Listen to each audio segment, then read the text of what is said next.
द्रोणेश्वर महादेव मंदिर। द्रोणेश्वर महादेव पर सतत वर्षे છે ગંગાજીની ગુપ્ત ધારા। 5800 વર્ષથી આ જળધારાઓ આમ જ પ્રવાહિત થઈ રહી હોવાનું મનાઈ રહ્યું છે। દ્રોણેશ્વર સાથે ગુરુ દ્રોણનું નામ જોડાવામાં પાછળ પણ છે રોચક કથા। સમગ્ર ભારતમાં અનેક વિધિ શિવાલયોમાં આવેલા છે। દરેક શિવાલયમાં મહાદેવના દર્શનનું વિશેષ મહત્વ છે। તેમાં પણ આપણા ગુજરાતમાં સ્થિત મહાદેવનું એક એવું સ્થાન છે કે જ્યાં દિવસે અને રાત્રે ગંગાજી ગુપ્તધારા મહાદેવ પર અભિષેક કરતી રહે છે। આ મહાદેવ એટલે દ્રોણેશ્વર મહાદેવ। ગીર સોમનાથના ઉના તાલુકામાં ઉનાથી 23 કિલોમીટરના અંતરે આવેલું છે દ્રોણ ગામ અને આ જ ગામની સમીપે મચુંદી નદીના કિનારે શ્રદ્ધાળુઓને દર્શન આપી રહ્યા છે દ્રોણેશ્વર મહાદેવ। દ્રોણેશ્વર મહાત્મ્ય। અહીં ખૂબ જ નાનકડું શિવ મંદિર શોભાયમાન છે, પરંતુ તેની મહત્તાના લીધે સદૈવ ભાવિકોનો ભીડ ઘેરાયેલું રહે છે। મંદિર મધ્ય મહેશ્વર દ્રોણેશ્વર મહાદેવના નામે વિદ્યમાન સહાયક છે, જેમના પર અવિરત જળધારા પ્રવાહિત થઈ રહી છે। દંતકથા એવી છે કે વાસ્તવમાં આ જળ રાશિ એ સ્વયં ગંગા જ છે અને કહે છે કે સમગ્ર ગુજરાતમાં આવો અદ્ભુત નજારો અન્ય કોઈ સ્થાન પર જોવા નથી મળતો। નવાઈની વાત એ છે કે સ્થાન પર અનેક વાર સંશોધન થઈ શક્યું છે, તેમ છતાં ગંગાજી ગુપ્ત ધારા ક્યાંથી આવી રહી છે હજી સુધી કોઈને જાણ શકાયું નથી। દ્રોણેશ્વર મહાદેવ સાથે પાંડવોના ગુરુ દ્રોણનું નામ જોડાઈ ચૂક્યું છે, પરંતુ વાસ્તવમાં તો આ સ્થાન ગુરુ દ્રોણના સમયની પણ પ્રાચીન મનાય છે।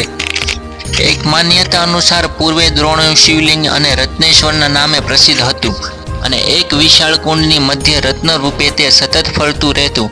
સતયુગની અંતર ઋષિ વશિષ્ઠ અને ઋષિ માર્કંડેયના આ ધરા પર આવ્યા હતા અને તેમણે તે રત્ન પર શિવબાણ પધારીને તેને કુંડમાં સ્થિત કર્યું। તેમણે અહીં શિવ સાધના કરી આ સ્થાનને સિદ્ધતા પ્રદાન કરી અને પછી તેઓ અહીંથી પ્રસ્થાન કરી ગયા।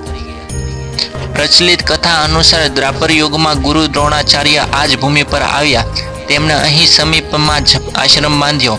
તે નિત્ય જ અહીં શિવલિંગના દર્શને આવતા અને તેમની શુદ્ધ શિવ ભક્તિ જ હતી કે જે આ ધરા પર ખેંચી લાવી પાવની ગંગાને। દંતકથા અનુસાર દ્રોણની ભક્તિ પ્રસન્ન થઈ ગંગા અહીં પ્રગટ થયા અને હરિદ્વારની જેમ નિત્ય જ અહીં સ્થિર રહેવાનું તેમણે ગુરુ દ્રોણને વચન આપ્યું। બસ ત્યારથી જ ગંગાનો અવિરત પ્રવાહ અહીં વરસી રહ્યો છે। પાંડવો પણ આવ્યા હતા અહીંયા। મંદિર મધ્ય સ્થિત જળાધારી એ સ્વયં પાંડવો દ્વારા નિર્મિત હોવાનું મનાય છે। કહેવાય છે કે લાક્ષાગૃહની ઘટના બાદ પાંડવો માતા કુંતા સાથે ગુપ્ત વેશે ભ્રમણ કરી રહ્યા હતા। તે જ સમયે તેઓ ફરતા ફરતા આજના દ્રોણ ગામે આવ્યા હતા। અહીં જ ગુરુ દ્રોણ સાથે તેમનો ભેટો થયો અને ત્યારબાદ ગુરુ યજ્ઞથી તેમણે વૈદિક રીતે મંદિરની જળાધારીનું નિર્માણ કરી તેની સ્થાપના કરી કે જેથી જળની ધારા સદૈવ શિવજી પર વસતી રહે। દ્રોણેશ્વર મહાદેવ ભારત દેશના પશ્ચિમ ભાગમાં આવેલા ગુજરાત રાજ્યના પશ્ચિમ ભાગમાં આવેલા સૌરાષ્ટ્ર વિસ્તારમાં આવેલા ગીરના જંગલમાંથી પસાર થતી મસુનંદરીના નદીના કાંઠે ઉના તાલુકામાં આવેલું એક ધાર્મિક સ્થળ છે।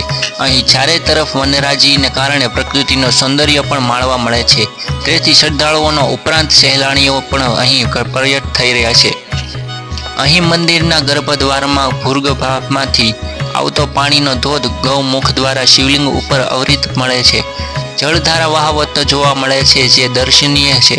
તાલુકા મથક ઉનાથી તલાલ જતા રાજ્ય ધોરી માર્ગ SS 98 પર આવેલા ગીરગઢડાથી ઉત્તર પૂર્વમાં આવેલા દ્રોણ ગામ થઈને અહીં જવાય છે। અહીંથી ગીરગઢડા આશરે 6 કિલોમીટર અને ઉના 23 કિલોમીટર જેટલા અંતરે આવેલું છે। અહીંથી નજીકના નદીના ઉપરવાસમાં બંધ બાંધવામાં આવેલો છે। કુંડ બે જોવા મળે છે, એક સ્ત્રી માટે અને એક પુરુષ માટે। તેવી જ રીતે यहाँ લોકો નાહવા પણ આવે છે અને ડેમ ઉપર બાંધ બાંધેલો છે, ત્યાં ઘણા લોકો દર્શન કરવા આવે અને સાથે સ્નાન પણ કરે છે।